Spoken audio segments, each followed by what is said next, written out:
కానీ సార్ ఒక ప్రాబ్లమ్ వస్తా ఉంది ఇక్కడ. అంటే చాలామంది ఎదురు జూస్తున్నారు. మీతో నా ఇంటర్వ్యూ అనంగానే డెఫినెట్‌గా ఈ పాయింట్ నేను టచ్ చేయకపోతే చాలామంది దాని కోసం ఆసక్తిగా ఎదురు చూస్తున్నారు. పైన బాండింగ్ చాలా గట్టిగా ఉంది. ఒక కుటుంబ బంధంలాగా చాలా అల్లుకునుంది.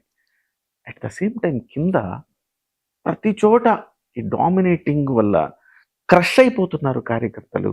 ఎట్లా నాయకుల నుంచి ఈవెన్ ఎమ్మెల్యేల దగ్గర నుంచి కూడా సో, ఆ ఇన్‌చార్జీల దగ్గర నుంచి కొంచెం క్రష్ అయితున్నారు. డెఫినిట్‌గా వీళ్ళని అడ్రెస్ చేయవలసిన అవసరం లేదా? ఎందుకు అంటే ప్రతి సందర్భంలో తెలుగుదేశం పార్టీ డామినేటింగ్. మొన్న మార్కెట్ యార్డ్ చైర్మన్ ఇచ్చినప్పుడు కూడా ఇప్పటికీ చాలా చోట్ల మదనపల్లిలో ప్రమాణ స్వీకారం. చెప్తాను. దానికి ఆన్సర్ చెప్తాను. హ్మ్. నేనేమి ఎండింగ్ దాకా ఎక్కడ నాకు ఎందుకంటే ఈ ప్రశ్న చాలా సార్లు మీటింగ్లో వచ్చింది. ఎన్ని మనకి ఇవ్వాలి, ఎన్ని వాళ్ళు తీసుకోవాలనేది ఒక క్లియర్ కట్ అండర్స్టాండింగ్. దాన్ని బట్టే స్ప్రెడ్ ఓవర్ అయ్యింది. Okay, suppose AMC marketing add చేయరు, వాళ్ళు ఎన్ని ఇవ్వాలో జనసేనకి అన్ని ఇచ్చేసారు. ఒక్కొక్కసారి ఒక్కొక్క ఊర్లో ఇక్కడ ఇది కాదులే, ఇక్కడ మాకు ఈ ఊర్లో వద్దు, ఆ ఊర్లో తీసుకుంటాం, ఈ ఊర్లో ఇంకోటికి ఇవ్వండి, ఇలాంటి అడ్జస్ట్మెంట్లు కొన్ని మాటలు వచ్చినాయి. సరే, ఇక ఎప్పుడైతే టాప్ లీడర్షిప్ యునైటెడ్గా ఉందో కింద కొంతకాలం పాటు ఈ రిఫ్ట్ తప్పదు, ఈ చిన్న చిన్న అడ్జస్ట్మెంట్లు తప్పదు. సో ఇవాళ కార్యకర్తలు లేకపోతే వీళ్ళు ఎవరో ఆలోచించాల్సింది ఏంటంటే, ఇవాళ అధికారం మన చేతిలో ఉంది.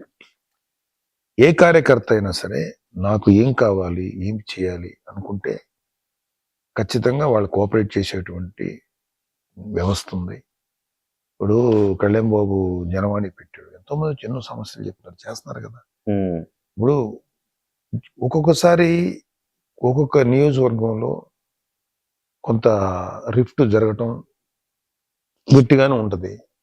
సో వాట్, మీ ఇద్దరు ఇప్పుడు సపోజ్ ఒక నియోజకవర్గంలో నువ్వు నేను, మీరు నేను టీడీపీ, నేను జనసేన, సరే మన ఇద్దరం కొట్టేసుకొని కంపు చేసేసి విడిపోయి వైసీపీ ఎవడో వస్తాడు దుర్మార్గకుడు, వాడికి ఇచ్చేసి అధికారం ఇచ్చేసి మనం నడుస్తూ కూర్చున్నావా? ఈ ఆలోచన వాళ్ళకి కూడా రావాలి.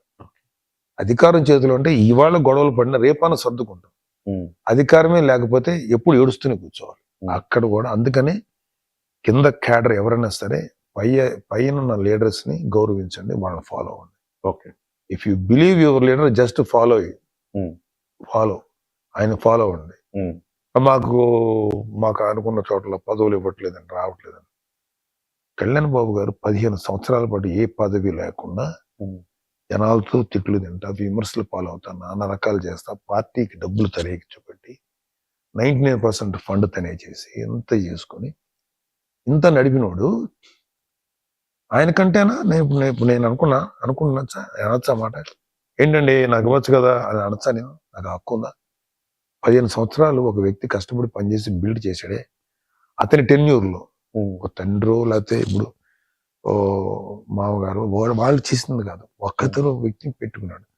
మోడీ గారు అంటే ఆర్ఎస్ఎస్ ఎప్పుడు ఇప్పుడు కళ్యాణ్ బాబు టెన్యూర్ తయారు చేయండి. ఇప్పుడు నేను నా నాయకుడు ఇంత త్యాగం చేసినప్పుడు నేనేం జీవితాన్ని ఇచ్చామని అడగలేదు కళ్యాణ్ బాబు. నేను కొంచెం వెయిట్ చేయండి రా, 4 రోజులు ఆగండి, సంవత్సరం లోపల వంటలు ఇలా జరిగిపోతాయి. సో అలాగే ఎవరన్నా మాట్లాడినా, అలా మాట్లాడే వాళ్ళున్నా దాంట్లో వెనకాల ఎక్కడో చోట ప్రతిపక్షాల కుట్ర ఉంటుంది. కాబట్టి సంయమనంతో ఉండటం అనేది తప్పదు, ఎందుకంటే ఇది for the sake of greater good for Andhra Pradesh ప్రజల కోసం. సార్, పార్టీలో ఒక వ్యవస్థను ఏర్పాటు చేస్తే ఒక కమిటీ లాంటిది పెడితే ఎవరైనా వచ్చి వాళ్ళు బాధ చెప్పుకోవటానికైనా కానీ ఎవరో చెప్పుకోవట్లేదండి, అనుకుంటున్నారు. జనవాణి ఏంటండి ఇది? జనవాణి పబ్లిక్ సమస్య, పబ్లికే కాదు, ఇప్పుడు నాకు చెప్తారు, మన మనోహర్ గారికి చెప్తారు, హరిప్రసాద్ గారు చెప్తారు. ఇప్పుడు 10 సార్లు ఒకడు వస్తాడు, వాడు వచ్చి నేను రెడీగా ఉండాలి, ఎట్లా కుదురుతుంది? ఒకేసారి 200 మంది వస్తారు, నేను ఆ రోజు 100 మందితోనే మాట్లాడగలను, మిగతా 100 మంది మాతో మాట్లాడలేదంటే ఎట్లాగా? కొన్ని మాట్లాడేవాడు ఒకడన్నా సార్ ఇది మ్యాటర్ చెప్పి వెళ్తాడా? ఆడు గంట కూర్చుంటాడు, అప్పటికి గబగబా డిస్పోజ్ చేసి పంపిస్తుంటాం. సో ఆ చిన్న అసంతృప్తి అనేది వెరీ కామన్ కిరణ్ గారు. ఎవరు రాకుండా ఏ పార్టీ లేదు, ఇంక్లూడింగ్ బీజేపీ లాంటి నేషనల్ పార్టీస్ కూడా ఇది వెరీ కామన్. దాన్ని మనం ఎక్కువ హైలైట్ చేసి చూస్తున్నాం తప్ప అసలు